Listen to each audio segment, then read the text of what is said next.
channel 2. And let's see when we get a response. I need to switch over to my speakers so I can hear the thing go off.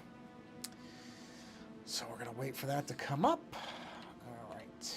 And like I said, okay, I see a good connection on the first one. And now I'm waiting for number 2 to show up. And once that does, I saw a notification on my phone. That's a good sign, I think. And okay, shut this off. All right, I see the live on that one. Let's check the other one. Where's the other one? Here it is. Oh, there it is, just popped up. Okay, so looks like we are good to get social stream running. So let's go to live source for channel 1. It is live. We'll activate that. Switch to live and switch to participants and dock that right there. We'll go to number 2, and number 2 appears to be good. We will open that, go to live, dock the window right there, and open the participants list. All right, let's do some testing. Right, so let's, I didn't mean to open that. Hold on, let me just close that program. All right, I usually do Twitch last. I'm gonna do Twitch first. Test 1. Oh, I forgot, I have to hit the thing. I have to go to the actual link and activate, listen for the beep. There it is. All right, now, hold on, because I have to select the window, and that is this. Okay. And now, let's do that again. Test 1. There it is. Okay, let's go to middle window, and this will be test 2. I see it, and let's go to the third window. This will be test 3. And I heard it, and do I see each one? Yes, I do. I can now close this window. I can now close this window. And we should be ready to go. So, oh, wait, I have to make sure that my iPad is reflecting the screen correctly. And now, let's hit that. And we'll see if just over 2 minutes, we're good. Find out in a minute. Should pop out any second here, and we'll know for sure. There we go. Okay. QR code is good.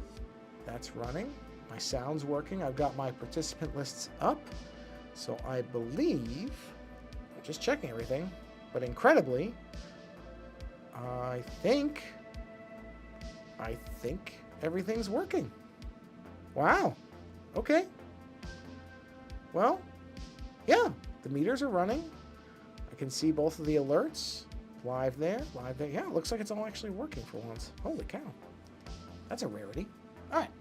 Wait. Yeah, it's moving. Now, Procreate just updated the app. Actually, how do I get back to... Wait a second. How do I go back to the other... I have to go to the other window. Uh-oh. How do I get back to my... Back to the libraries. Got it. Okay, this is mine. For now, they've rearranged some things, and I have to look at it. But for now, I'm going to stick with the brush that I'm used to. All right, the brushes that I'm used to, I should say. But I like the fact that they're now doing some different stuff. That's kind of neat. Okay, so as you can see, I have made some progress on my orange, and yeah. So my new plan, I'm actually going to. Well, let's just get to it. We'll get to the other plan when it makes sense. I don't have it. The plan's not quite there yet. I wanted to talk a little bit on the stream. Not that anybody's here, so nobody's going to be hearing me say anything. I don't think. Wait, let me check the Twitch side. No, doesn't appear so. That's fine. I was just right. Oh, I don't know about right. About 30 minutes ago or so. I've seen these complaints about a video game that recently was released called Silk Song. I guess it's Hollow Knight Silk Song. I will admit, I've never played the Hollow Knight game. I'm not going to play Silk Song. I have no interest in these games. They're just not my type of games, right? So, I really don't care, which is what makes this kind of astonishing. But this game came out, and at first, everybody was all thrilled about it. The first couple days of this Silk Song game coming out, people were losing their minds. They were just so excited for it. right? And almost as quickly as people were excited, I started seeing these stories where people were complaining about it. And interestingly, it was mostly other, I don't know, Silksong is either an independent studio or not. I've seen people arguing about that. But other creators or developers of the same size, first there was people saying, oh, I don't know if they should be charging $20 because that means now anybody else who's making a game like this has to charge $20. And there was a lot of back and forth on that. And then it became, the most recent one I've just seen now is, well, they shouldn't have just suddenly dropped the game and released it because that was inconsiderate to other people who were considering releasing their games at the same time. And I've looked at all this, and like I said, I don't care if Silksong is a great game or a terrible game. I don't care if it sells great or sells badly. I have no dog in this hunt, zero interest in any of it because I don't care about these games, right? So I just want to be clear. I'm not some super fan of these Silksong games. I think they're some kind of platformer. I don't even really know what they are. I remember when Hollow Knight came out, it was popular. And I remember looking at it, and I just didn't, the art style didn't really connect for me. That's all. And from what I had read, it was a pretty challenging platformer, and that's just not of an interest to me. So the combination of an art style that I didn't really care for, along with the fact that it sounded like it was probably a pretty challenging game, and I'm not that good at those type of games. I'll freely admit it's not because I just don't like it. I'll admit I'm not good at them. So I just didn't care. I didn't have any ill will towards the game. I just knew that it wasn't the type of game I was going to play. Okay? So when this game came out, again, I was completely and utterly disinterested because I knew it was a sequel to the other game that I didn't care about. So why would I care about this one? But the more I see people complaining about this, and honestly, I'm fairly shocked by it, to be honest, because I guess I shouldn't be. Any really popular thing is going to have people coming for it right away. I've been accused of doing that myself, even though I don't think that's really accurate. That if something's popular, I'm automatically biased against it, which would not explain why I'm defending Silksong, which does not need my defense. But I've seen prominent people who, otherwise I have a lot of respect for their opinions, that are sort of softball agreeing with some of these opinions. And I'm really baffled by it. I am sincerely just mystified at what people are complaining about. Because, there was another developer, I don't know even what the size is, saying, well, they really harmed us by just dropping this out of nowhere. It was a very callous thing to do. And I'm just sitting here thinking, I don't know what planet these people live on sometimes. Because why would this company owe you anything? Now, I know that somebody's going to say, well, it would be nice if all these smaller developers kind of helped each other out because, there's these bigger developers who are just going to, steamroll everybody. And if they were to work together, blah, blah, blah. And yeah, ideally, sure. I don't disagree. I would love to see more cooperation among people in general. But the way this thing is being positioned, I mean, I don't know anybody who works for the company. I haven't read anything about it. I honestly, I have so little interest in this, except that I'm fascinated by how wrong-headed some of these reactions feel to me. Because I don't know why they just did this release. I have no idea. Now, everybody's saying that this is a really rich company. They were printing money off of Hollow Knight. That's the reason why they were able to do the $20 release price. But that's bad because now it puts other people into the bind where they feel like they have to match that price, which is probably one of the most laughably empty things I've ever heard. No one has to price anything anyway. That goes for Silksong, it goes for anybody else. If you make a good game, then price it where you think it should be. You know what your time is worth. You know the value of your time, and you know what your game should cost. Price it that way. The reality is, just pricing it cheap to sell it if you're going to be at a loss is not going to actually help you. And it also would reflect that you don't maybe think that your product should be worth more. So you price it whatever you think you should price it. No other game, unless it's literally the same game, is comparable to your game. In the same way that my artwork, I almost made the same mistake. Almost did the same thing. When I did the Magic cards, and I was trying to figure out what to price my artist proofs at, I thought, well, I'm not as established as the other people, so I should be really cheap because other people can command better prices. And a couple of the artists in the community, as well as other people who were clearly far smarter than I was, said, no, you don't do that. You price it the same as everybody else. Your art is worth the same. You spent the time on it. You made artwork that you're proud of. You represent that through what you're charging for it. That's it. Who cares whether somebody else did it for 20 years longer? Then let those people charge 4 times what most other people charge and see if anybody pays it, because they probably won't. And so I thought, you know what? Okay, I'm going to listen to these people. And they were right. They were right. Nobody complained about the price. I have not had anybody complain about the pricing for my proofs. No one. Some people have said, okay, well, I can't afford to spend that right now, but I want it later. And I've said, that's fine. I'll hold them aside for you. And I've done that because I don't have any issue doing that. But nobody has said, oh man, you're charging too much.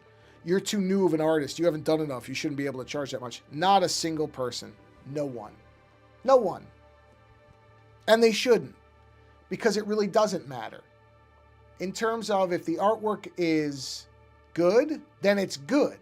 It doesn't matter how long you've been an artist doing it, or, comparing yourself to anybody else is pointless. Hold on, I gotta take a drink of water. I'm 98% past COVID, but there's these little moments where my throat will just suddenly get dry. And I know that's a holdover from it, but otherwise I feel fine. But this Silk Song thing just is so weird to me, because it's a lot of the people making these arguments are the people who complain. I see complaining about the fact that independent games get, overshadowed by bigger games and all this other stuff. And they're all big on independent game development. And here's an independent game, as far as I understand. This is the way it's been defined that I've seen it. This is a smaller group of people who have made this really popular game that people like. And now everybody's going after them. And it's bizarre. They should be reveling in that success. Other developers should take advantage of it. But no, of course, what they're doing is they're going after them. I'm just mystified. I honestly, like I said, I don't personally care about this game whatsoever. I have zero interest in it. Will not be playing it. Don't care. Not my type of game. But I look at the way that people are reacting to it, and I am baffled by it. Because what this should absolutely be... Oh, sorry about yawning. I've been doing so well at it, too. What this should absolutely be, even if it's only a public facade and they're secretly kind of irritated in the background, is people should be rallying behind this as an example of, hey, you don't have to be spending $80 on a game to have a really great time and a successful launch. That's what they should be doing. And instead, it's just like it's like people are just picking fights with different things. Like I said, first it was the price. Now it's how it was released. And was there enough consideration for other games coming out? As if there wasn't a 85 to 90% chance that a game would get delayed anyway. So, you know what I mean? What are you going to do? They expect these people to just sit around and wait until nobody's doing anything and then hope that, somebody else doesn't get the jump on that. It's just crazy. This is crazy stuff. That people are so upset about this and just coming up with these, frankly, laughably stupid things to be upset about. I mean, I know people just like to manufacture things to be angry about, but wow. I mean, this is astonishing to me. Astonishing. And again, to go back to this idea of, well, releasing it harms other studios. Not if your game is good. I'm sorry, but no, it doesn't. If your game is a good game, look, oh, here, perfect example, right? I'm still playing Death Stranding 2, a Kojima game, Hideo Kojima game, right? I've got 120 plus hours into it at this point. I still picked up Metal Gear Delta, I guess it would be called. Yeah. I still picked up Metal Gear Delta. I don't, it didn't stop me because I was playing one game that I liked. Oh, sorry. Yeah, it's terrible. It didn't stop me from spending that money because I still know I want to play that other game. Even though I'm probably not going to play it for a while, I still bought it because I knew I wanted to play it. By the logic of what other people are saying, I wouldn't have bought it because the other game was out already. Because Death Stranding 2 was out and I'm playing it. It's weird that I bought Delta because I shouldn't have, because a better game, well, better subjective, of course, but another similar type of game was out. And I know people are going to say, well, they're not similar. Well, yeah, they are.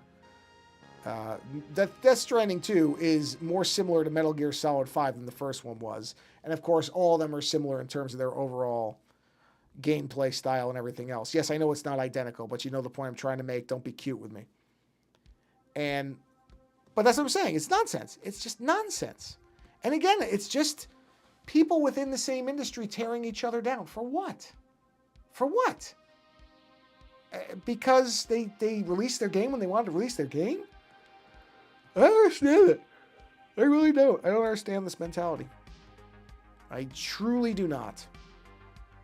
And like I've said, I've seen some fairly prominent voices within the video games kind of reporting and industry that seem to be agreeing with this, attributing it with almost like that it was personal or something. Which I'm thinking, where are you getting this from? Where is this coming from? This is strange to me. Very strange to me. Outside of the whole basic thing that when something is popular, there's always going to be a bunch of people who want to tear it apart. And that's what it really feels like to me, is that these people are upset that this thing came along and is really popular. And that is not a good enough reason to tear something apart to me.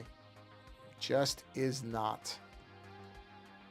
It's one of the reasons why when I talked about, and I don't expect anybody who's going to watch this to necessarily follow the main podcast or anything, but when I reviewed Superman 2025, which has been generally pretty popular, I didn't care for it, but I certainly didn't say, and I hope it fails. You know, it did not grab me.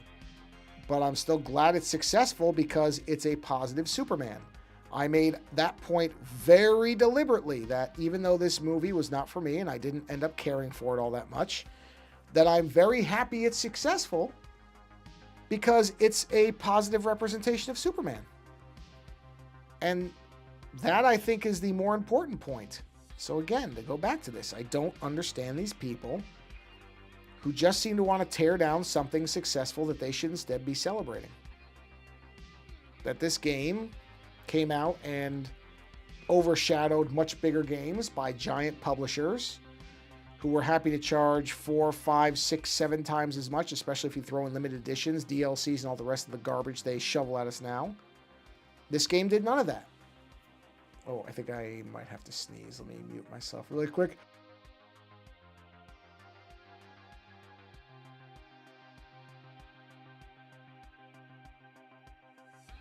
Oh, boy. Oh, I'm glad I muted the mic and I covered it just in case I didn't. I never am sure if I mute it correctly, but I think I did. Anyway, yeah, it's just like I said. I've seen this today, and I am mystified by it. I really am. Outside of the kind of simple, basic, well, it's popular, therefore we have to have some reason to not to like it. Okay, well then, I guess be miserable about it. What are you gonna do? I hope that the people who made the game just don't even pay attention to it. Let these people be angry and stew in their bile for whatever reason. But I just find that to be a mystifying reaction, I suppose. So, anyhow, other than that, I have nothing to be upset about because, as I said, I'm past the worst of COVID now. That was not fun. But what are you going to do? It happens. Unfortunately, as careful as I am, and I am very careful, I still wear my mask almost everywhere. I mean, I really do. I stay on top of my shots and everything. However, when it gets close enough to where your wife gets it, you're pretty much going to get it. Not much you can do about it when people within the household get it. Even, my wife had said, oh, do you want me to isolate? And I said, don't bother. Don't bother, because it's not going to matter, which it didn't. It wouldn't have, because it's in the air. And the reality is, unless we were going to be able to have different air, I was going to get it no matter what. And honestly, I really only had, in truth, maybe 24 bad hours. It was basically from I would say the middle of Tuesday to the middle of Wednesday was when it was the worst, where I really just had no energy. Never had a headache. I'm very happy. I have not, the 2 times I've had COVID, I've been very fortunate that I have not gotten the really bad headache, because I think that would put me down hard. I am not good with headaches. So I've been very fortunate. Whoa. Oh, look at this. We've got an idiot in the chat here. Cheap followers on streamboo.com. Ooh, baby. Let's go ahead and ban that individual. I apologize for anybody who saw that. Doesn't this person realize, whatever this bot, it's probably a bot. If it was a person, boy oh boy, are they targeting the wrong person? Because the chances that I would be at all interested in that are 0. Anyway, as I was saying, what was I saying? Wow, what was I saying before that distracted me? So yeah, I really only had 24 bad hours. No headache. Really just was very tired the one day, which is, to some degree, the worst thing, is when you just have no energy and you can't really move. And you know that there's really nothing wrong with you, and yet you just can't move too much. Not that I literally couldn't move, but every movement was a massive effort. That one always bugs me. That's the one I usually get when I'm sick. And that's what I got this time. But honestly, it was largely fine. It was not anything, but it is going around, because I have family members who are nurses and EMTs, and they are seeing more of it. So unfortunately, it does appear that it is going around. And I think last week there were a lot of people at my job who were out too. I don't know if they were all COVID, but it is going around. So be careful, everybody. No matter when you're hearing this, just, be careful. Be careful. Being sick in general just isn't fun. COVID is definitely even less fun than usual.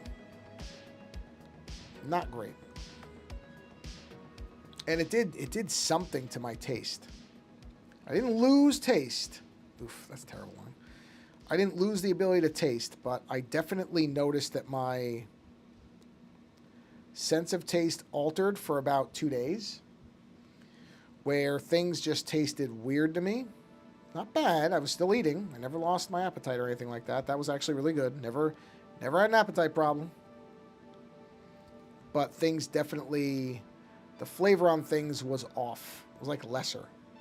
Probably is the best way to describe it. So there definitely was some kind of impact from that. But again, didn't lose my taste. Came back. So I really can't complain too much. But yeah, I'm pretty much back to normal now. And I did my last stream. It was just starting to get rolling. I didn't even know I had it yet when I did the last stream. But if you heard my last one, yeah, you could tell my brain was fogging up. I definitely had a couple days where I was spacey. I mean, I don't think I ever actually had the brain fog thing that some people have had. I know some people who got that really badly, and it's no joke. I mean, just the inability to concentrate on anything. I don't think I ever got that bad, but I definitely got loopy, which was more pathetically funny than it was debilitating in any way. Again, I really feel like I got lucky on this, because I only had the one. I mean, it was over the course of 2 days, but realistically, the weird part was on, was it Wednesday? I want to say it was Wednesday. Was on, maybe it was Thursday, whatever day it was. There was a point where I was feeling really bad in the first half of the day, and then around 1:30, it just suddenly all turned around. I suddenly felt a lot better. It was so odd because it came out of nowhere, where I was literally considering whether I should take, there's something on my screen. Let me wipe this off really quick. I was considering whether I should take a Dayquil or not, because I took it a couple times, but Dayquil doesn't seem to do much for me. NyQuil worked. NyQuil helped me sleep, so that was good. But I was considering it. I was like, oh, should I take Dayquil? And I was kind of going back and forth on it, and then suddenly I just started feeling better. It was so weird. I don't know if it's, if the booster kicked in somehow, revved up and did its work or what, because it was just so out of nowhere. I just felt so much better. I'm not complaining about that, by the way. That was great. Talk about, surprise things that work out. That was great. But I really don't know why, because it's not like I'd done anything to stimulate better healing or something. I didn't have magic crystals or anything hanging around. I just suddenly felt better. So, yeah. Which I was very happy about. I'm all for that. But like I said, overall, really only one bad day. So not the worst thing in the world. That is not me saying that you shouldn't care about getting COVID. I would say the exact opposite. I think I was fortunate because I've stayed on top of my shots and my boosters, so I wonder if it would have been a lot worse if I hadn't. So I am absolutely not trying to make this sound like COVID is no big deal. I am not one of those people, and I do not believe that. I think it's a disease that, unfortunately, there is no real prediction for. It might hit you really hard, it might not. If you're lucky, it does not. If you're unlucky, it does. And I sure don't roll those dice casually. But like I said, once my wife had it, I knew it was only a matter of time.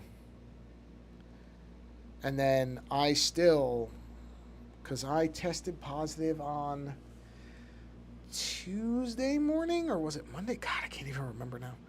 Whatever day, even when I was past the point of, and I don't even know if people really know what the contagious point is now with the new variant or whatever. I still haven't gone near anybody I work with. I've stayed in another building where I can work away from everybody, and I don't even want to take a risk. I don't want to endanger the health of anybody I work with, because the reality is I have no idea what their medical situations are. I don't know if any of them are immunocompromised. I don't know if any of them have family members that are. I know one person who does, for sure, that has a immunocompromised family member, and I'm not messing around with that. I'm just not going to mess with it. I think way too many people are way too casual with the health of other people, and I am not going to be one of those people. Will not be one of those people. So I have not messed around with that. But yeah, like I said, in the overalls, I feel like I was very lucky that it was not worse. I think I caught a break there. I mean, it would have been nicer if it had happened 2 weeks after I got my booster, because then that probably would have kicked in a lot faster, and I might not have noticed it much at all. But like the flu last year, I did get my flu shot for this year too. I got it at the same time I got the COVID booster. So, and maybe the combination of all that stuff in my system and COVID is really what knocked me for a loop.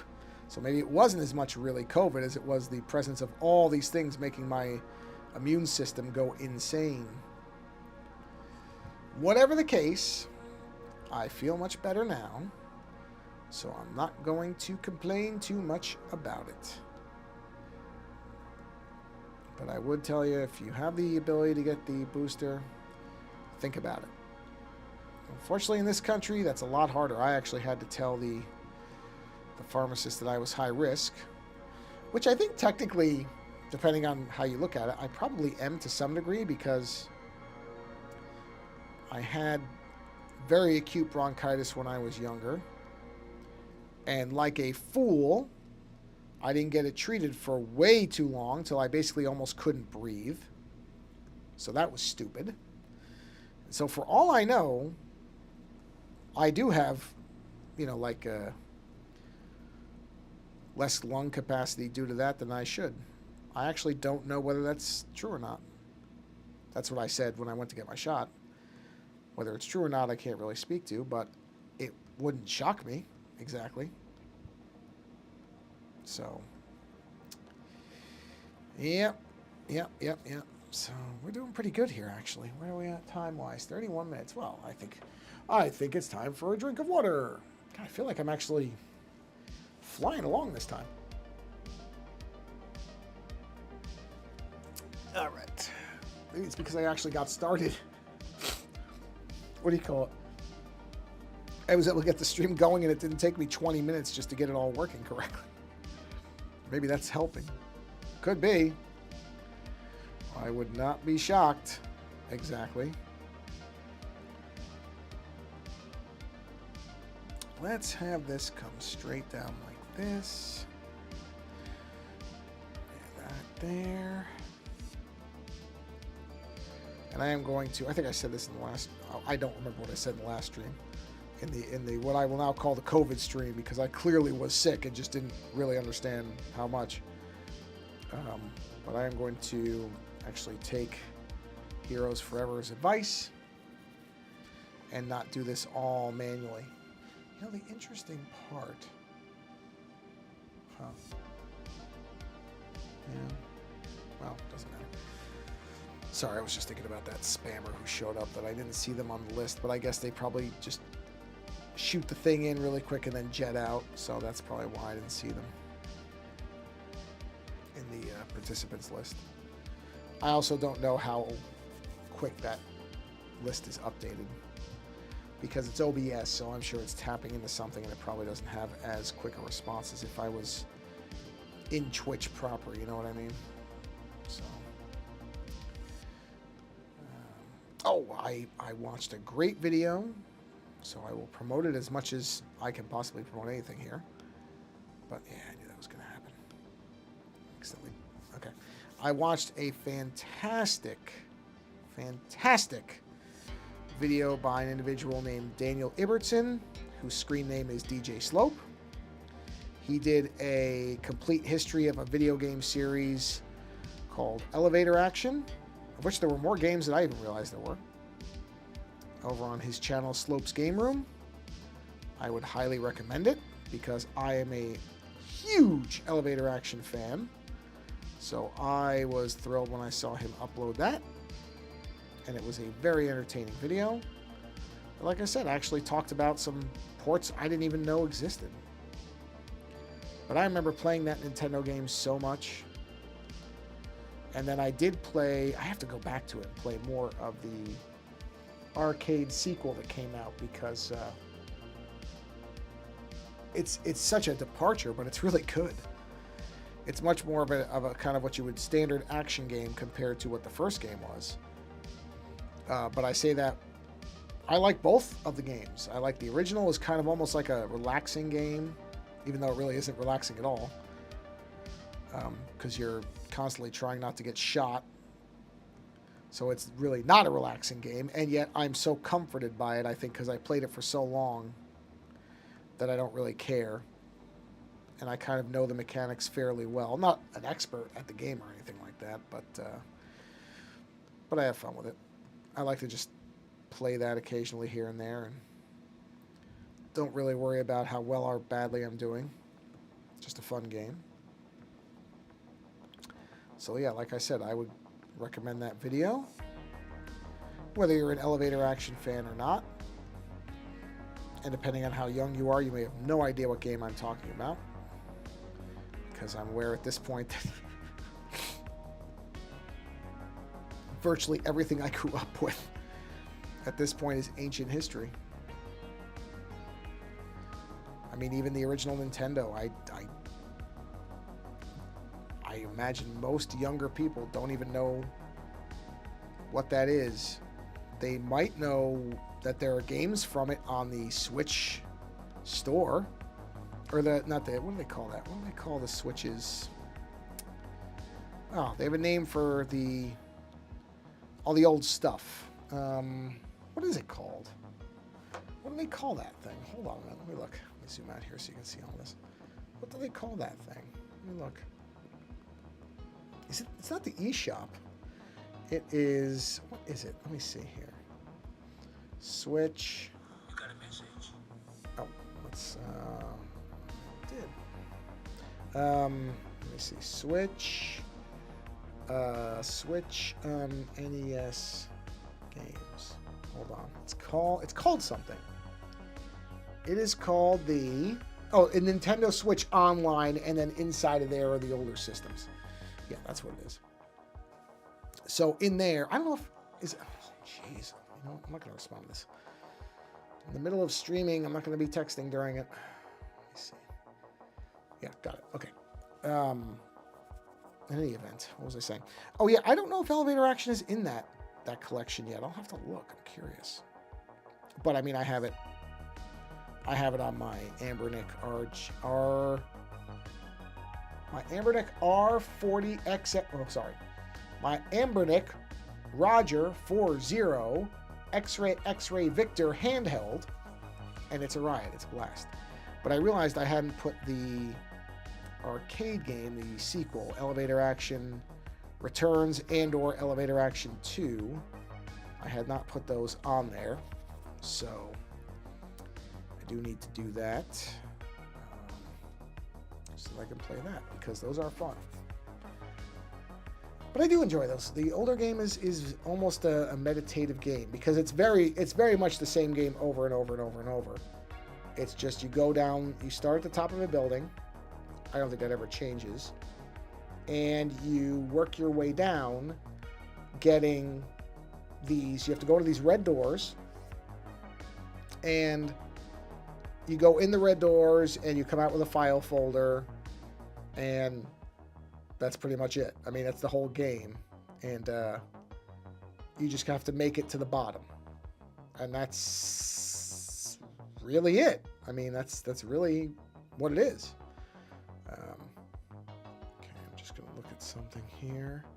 I'm just looking at something while I'm thinking about it very quickly. Okay.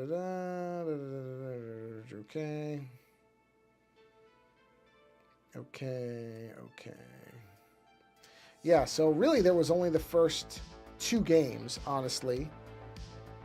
And then there were lots of ports. And that's really it. That's as much as there is to it. So yeah, I was kind of curious about that. But really, there were only the 2 games. And then, like I said, ports and remakes and revamps and kind of modernizations, that kind of thing. But they're very easy, especially the first one is a very easy game to play. You just jump into it and you will figure it out in no time. There's only really 2 buttons. One fires your pistol, and the other does a kind of jump kick. That's it. And there's no other weapons. So you're always just going to have the same handgun. And that's it. You don't get power-ups. It's very simple.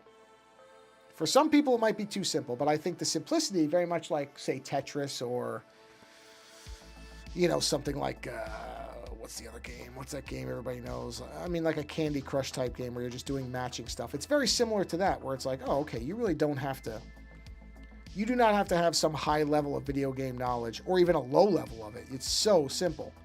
It's a video game I could literally my mom could figure out how to play. My mom's never played any video games in her life, and I could have her playing it within 20 minutes. And I doubt it would even take that long, because it is such a simple game. Now, she wouldn't want to play it. She doesn't care about video games, but I'm saying that the gameplay is so easy to pick up and figure out. It does get hard. You will get to a point where those agents, the enemies, they are popping out of doors and firing so quickly at you that you have to react fast. That's where the challenge comes from. but it absolutely has nothing in terms of its gameplay that should be intimidating to anybody. And that's why I think it's held up so well, is because you really just look at it and understand it so quickly and easily. And it's a fun game. I think it's a fun game. But then I also think Jaws on the Nintendo was a fun game, and most people think that's one of the worst games. Well, among the worst kind of high-profile games the system ever had. And I find it delightful in its kind of low degree of jankiness. The dog keeps getting up like she's hearing something. I don't know what she's hearing. What are you hearing? Hold on. I'm just going to get up and make sure there's nothing, because she keeps getting up. Let me just look and make sure there's nothing to worry about. What are you hearing? I don't hear anything. I'm just taking you guys with me, because I don't think there's anything that she's actually hearing. But I'm just going to look. No, I don't know what she's... No, there's nothing out there. There is nothing out there. I don't know what she's hearing. Okay, just want to check. Maggie, nothing's out there. I don't know what you hear. Just kept getting up, so I was just making sure that there wasn't like a truck or something in front of the house. There's nothing there, baby. I don't know what you're looking at or what you're hearing. All you'd be hearing is traffic, and it's not like there's even a lot of that. I mean, we're on a semi-busy street, so there are cars going by, but it's not even like there's a tremendous amount of cars going by right now, so I don't know what she's hearing. But she does tend to pick up on odd things, so for all I know, there was a car making a noise with a loose belt or something that went by. Who knows? Who knows? Dogs can be very strange animals. Wonderful animals, but at times very strange. So I don't know what she was hearing. There's nothing there. So yeah, elevator action. Good game. Good game, and I was very happy to see that Daniel did a complete history on it, because his complete history videos are very fun. This one I think was about 20 minutes long, so very, very, very easy breezy kind of time to get through. Not a tremendous time sink. I don't mind videos that run long. I like them too, but I also appreciate that there's a place for videos that do not have to overstay their welcome. And I think he did a excellent job covering the series, and in a nice short. A nice succinct video. I shouldn't say short. And I enjoyed it. So, like I said, if you have any, I mean, he's done a lot of complete histories, so he's done a lot of them. His Castlevania one is fantastic. What's some of the other ones? I mean, he's done a bunch. The Castlevania one is so thorough. Until there's a new Castlevania game, of course, but that's the case with anything like that. So if there's a new one, you have to go back and redo it.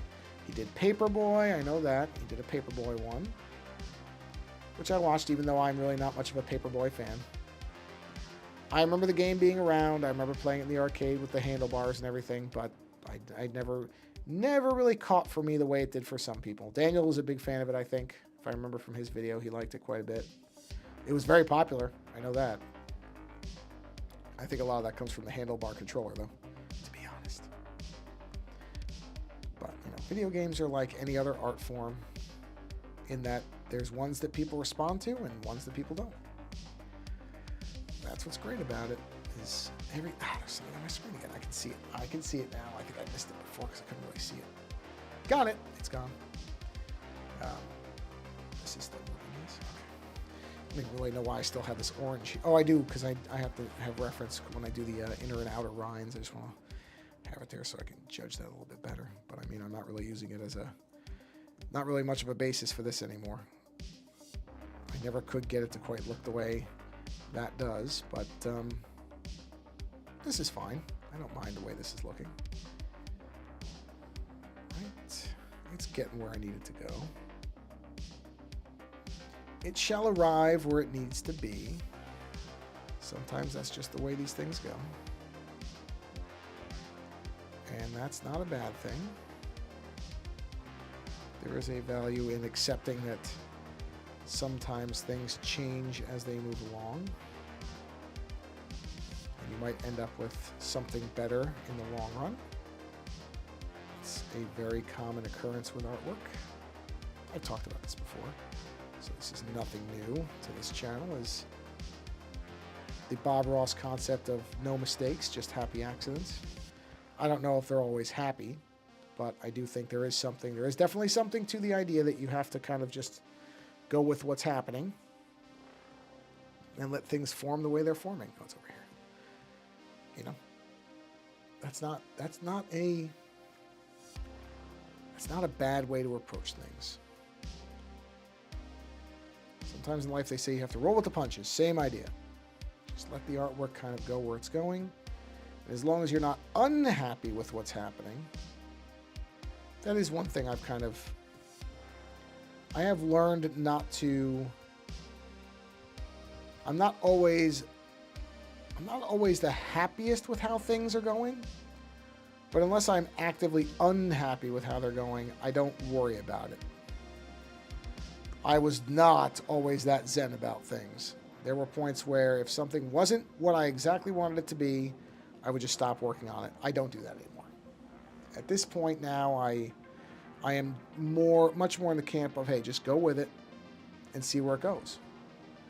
Because sometimes weird things that don't seem like they're what you want can end up being weirdly positive. It can turn out much better than you expect. And if you're only gonna worry about, if you're going to demand from yourself that you do exactly what was in your head all the time, I'm not going to say you can't do that. Some people can. But for most people, that's going to be a really frustrating experience, and it's not going to be a lot of fun. And creativity and art, all this stuff should be fun. It should be. Unless you're being paid by somebody and you thrive on the pressure of being under the gun, that's a different thing. Some people do. Some people actually work much better when they're under pressure than when they're not. So if that's you, then you can go ahead and disregard everything I'm saying. Which you likely were anyway, because you probably figured out that's where I was going. And we're like, nope, not my case, buddy. Perfectly okay. Not everybody not everybody. Almost nobody agrees with what I think. So ultimately, whatever it is that lets you create what you want to create, that's the thing you got to follow. In the end, that whatever that method is the right method for you. But I think a lot of people get caught up in the idea that they have to make something that's quote unquote perfect. It has to be to some standard which nobody's holding them to except themselves. And standards are good. You should strive to do as good a version of whatever you're trying to do as possible. But you shouldn't be shackled by it. You shouldn't turn your back on something potentially good because it's not all the way to whatever those standards are. Because standards can work both ways. Standards can be really good because they can drive you to do something better, but they can also be a hindrance if they stop you from doing anything. Because I know people who will just get paralyzed by what they're looking at and what they're trying to work on. They just stop. And I don't think that's good. I think you should keep going. Unless, like I said, there's some specific reason. But it's usually not. It's usually not for a specific reason. It's just that people kind of get locked in that if something doesn't look exactly right, even if they don't really need it to look exactly right, I think that's the other thing is, and there should be a degree of playing around. There should be stuff where you sit there and think, okay, well, let me just see where this goes. Because you really don't know. And I'll freely admit, for me, I don't do a ton of experimentation in my drawings. I usually have a rough idea of where I'm going, but like this one, I could never make it look like that. And at a certain point, I decided that I wasn't going to keep trying anymore. I was just going to go with what it was looking like because I think it's still going to look fine. It'll look different. It will look different than what was in my head, but it won't look bad compared to what was in my head, and that's the vital difference. For me, in this case, was, okay, this isn't going to look awful compared to what I thought. It's just going to look different than what I thought. And I'm okay with that. That's an acceptable place to be. So, by all means, strive to do the best version of the work that you want to do. But also understand that you can do something that is different than that. And it's not necessarily, in being different than what was in your head, it does not automatically make it lesser.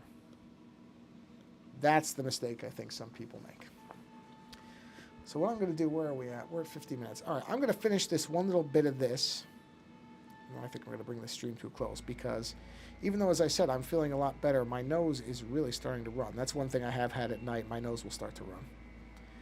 And while that's not a huge deal, the only way I can really stop it from becoming extremely annoying is to keep blowing my nose on the stream, which I'm just going to tell you right now, I'm not going to do.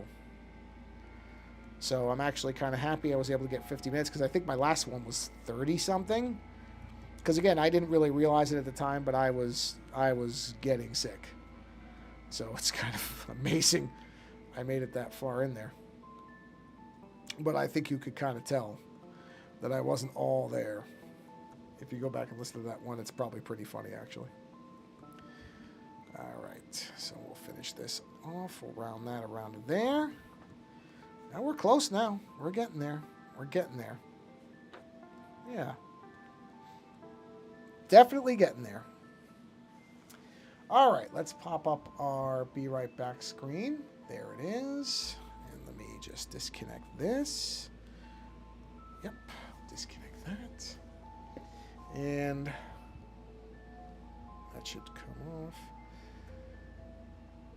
Yep, that's fine. Okay. So, as I always say at the end of these streams, go find a creator that you appreciate and do a little something to help them out. That does not mean that it has to be based in money. You do not always have to do something monetary to help somebody out. Just sending somebody a nice note, resharing their work, just pointing somebody at their work, dropping them a very simple, does not have to be long, a simple note saying, hey, this work brightened my day. I really like what you do. If you can afford to buy an album or to buy a print or to donate a little bit of money here and there, that's certainly great if you can do it. But that should not be the automatic mode of support.